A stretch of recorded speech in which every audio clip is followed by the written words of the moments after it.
pala si Princess. Nagbabalik na lang ang Princess niya. And siyempre, unbox daw namin yun. In order ng mama ko. Ito muna. Ito muna siya kasi nabukas na siya. Pero hindi ko pa natitingnan kasi tulog pa ako nun eh. Kaya, sana natin.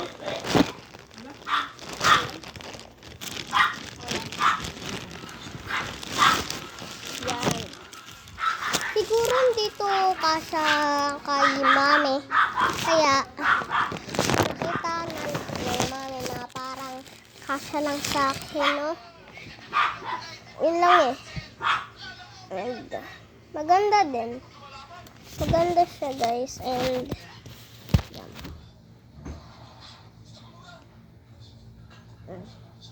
Maganda naman din siya, oh. Maganda siya.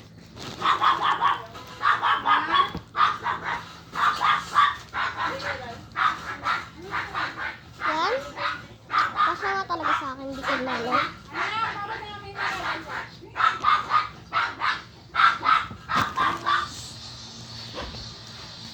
Ilalagay na ulit natin siya dito kasi namumura ta ng mami pag nakita niyang bukas to.